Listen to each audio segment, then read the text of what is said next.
So hello guys, welcome to my channel autism and music. मैं हूं Komal Thakur, parenting and autistic child, and my child is now 12 years old. और अभी ये जो comment दिख रहा है आपको यहाँ पे कमेंट में मुझे किसी ने पूछा है कि मेल्टडाउन होता क्या है।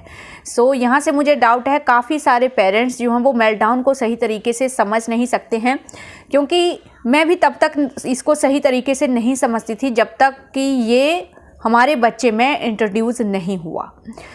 अब जब 1-1.5 साल से अर्नब में मेल्टडाउन आ रहे हैं तो मैं कम्प्लीटली इसको अच्छी तरह से समझ पा रही हूँ और डिफ्रेंशिएट कर पा रही हूँ कि मेल्टडाउन और टेंट्रम में क्या डिफरेंस है। गाइज, जैसा कि मैंने आपको बताया था कि ये किसी भी एज में स्टार्ट हो सकता है, चाहे वो अर्ली एज हो, चाहे 10 ईयर में हो या टीन एज में हो, इसका कोई फिक्स टाइम नहीं होता है। अब कई सारे ऐसे पेरेंट्स हैं जो मेल्टडाउन और टेंट्रम में कंफ्यूज हो जाते हैं। कुछ लोग सोचते हैं कि जो टेंट्रम है उसी को मेल्टडाउन बोलते हैं, लेकिन ऐसा नहीं है। मेल्टडाउन टेंट्रम से बहुत ज़्यादा डिफरेंट होता है, और जब तक हम सही तरीके से समझते नहीं हैं कि मेल्टडाउन और टेंट्रम को कैसे डील करना है, इस दोनों को डील करने का सेम तरीका नहीं होता है। क्योंकि अगर दोनों को डील करने का अगर आप एग्जैक्ट वे नहीं समझते हैं या फिर आप डिफरेंस नहीं समझते हैं मेल्टडाउन और टेंट्रम के बीच में, तो डेफिनेटली आप रॉन्गली बच्चे को हैंडल करेंगे, और जिससे कि और ज़्यादा बिहेवियरल इश्यूज जो हैं वो बच्चे में पनपने लगते हैं। ये मैंने अपने एक्सपीरियंस से अभी सीखा है। मैं आप लोगों को एक्सप्लेन करती हूँ। गाइस, जो टेंट्रम होता है वो सीरियसली बच्चा तभी शो करता है जब उसको अपनी डिमांड को फुलफिल करना है। हमारे ऑटिस्टिक बच्चों का जो वे है वो कम्युनिकेट नहीं कर पाते हैं।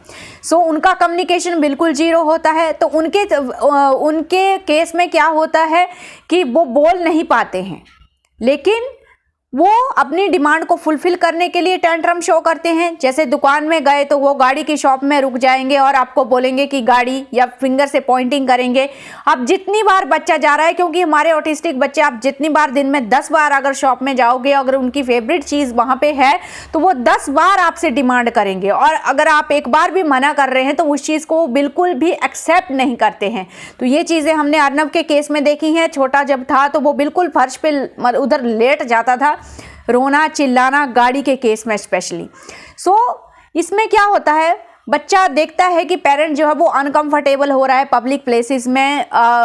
मतलब जब भी मैं कोई डिमांड कर रहा हूँ तो क्या होता है कि आप 5-10 मिनट्स के बाद वो चीज़ बच्चे को दिला देते हैं, या फिर आप अवॉइड करने की कोशिश करते हैं कि उस शॉप में हमको जाना ही नहीं है, उन चीज़ों की तरफ जाना ही नहीं है। तो इस तरह से आप टैकल करने की कोशिश करते हैं, तो वो टेंट्रम होता है। टेंट्रम को डील करने का सीधा यही तरीका है गाइस, कि बच्चा छोटी एज में 2 या 3 साल में जितना भी रोए, चाहे वो फर्श पे लेट जाए, जो भी हो, आपको उसकी डिमांड को फुलफिल नहीं करना होता है। और सबसे बड़ी बात कि आपको उसको एक अल्टरनेट देना होता है। अल्टरनेट ऑप्शन आपको देनी होती है कि ये चीज़ आपको नहीं मिलेगी, आज आपको ये चीज़ मिल सकती है, अगर आप चाहते हो तो हम वो चीज़ आपको दिला सकते हैं। तो ये चीज़ जितनी बार आप डिमांड फुलफिल करते जाते हैं, 4 ईयर्स 5 ईयर्स में टेंट्रम को हैंडल करना बिल्कुल डेंजरस हो जाता है। यानी कि बच्चे बिल्कुल भी नहीं मानते, और जब बड़े होते हैं और जब 5-6 साल का ऑटिस्टिक बच्चा टेंट्रम शो करता है तो उसको पब्लिक प्लेस में डील करना बहुत ज़्यादा मुश्किल हो जाता है। इन चीज़ों को अर्ली एज में ही आपको टैकल करना होता है। जब बच्चा छोटा होता है, 2-3 साल का, 4 साल का, उसी एज में आपको टेंट्रम को डील करना होता है। अब बात करते हैं मेल्टडाउन की। मेल्टडाउन जो होता है वो गाइस, वो बच्चा डिमांड को फुलफिल करने के लिए शो नहीं करता है। यही सबसे बड़ा डिफरेंस है मेल्टडाउन और टेंट्रम के बीच में। टेंट्रम में डिमांड को फुलफिल करने के लिए बच्चा टेंट्रम थ्रो करता है, और मेल्टडाउन जो है उसमें डिमांड नहीं होती है। यही वजह है कि हम समझ ही नहीं पाते हैं कि बच्चा क्या चाहता है और क्या उसके मुंह के सामने हम रखें कि मेल्टडाउन बंद हो जाए। तो मेल्टडाउन में ये सबसे बड़ा चैलेंज होता है। अब ऑटिस्टिक बच्चों में मेल्टडाउन इतने ज़्यादा कॉमन इसलिए हैं गाइस, क्योंकि इनका कम्युनिकेशन बहुत पुअर होता है, इमोशंस के ऊपर कंट्रोल बहुत पुअर होता है, साथ ही साथ एंग्जाइटी की वजह से भी मेल्टडाउन आने लगते हैं। उस टाइम पे आप, जैसा कि मैंने आपको एक्सप्लेन किया है, मेल्टडाउन को आपको कोई रीज़न समझ में नहीं आता है। इनफैक्ट अभी 10 मिनट में बच्चा हंस खेल रहा है आपके साथ, और 10-15 मिनट के बाद आप देखोगे कि बिना किसी रीजन के ही मेल्टडाउन स्टार्ट हो जाता है और आपको पता ही नहीं चलता है कि कब वो मेल्टडाउन जो है वो आधे घंटे 1 घंटे तक आगे प्रोसीड करता है। बच्चा रोता है, चिल्लाता है। किसी ने मुझसे ये पूछा था कि क्या मेल्टडाउन में एग्रेशन भी होता है? डेफिनेटली मेल्टडाउन में एग्रेशन भी होता है, क्योंकि उस टाइम जो बच्चे के दिमाग में थॉट्स चल रहे हैं, इमोशंस चल रहे हैं, बच्चा उनको बिल्कुल भी मैनेज नहीं कर पा रहा है। अब लाइक अर्नब को कोई पास्ट की बात याद आ रही है या उसको घर की याद आ रही है, तो वो बोर फील कर रहा है।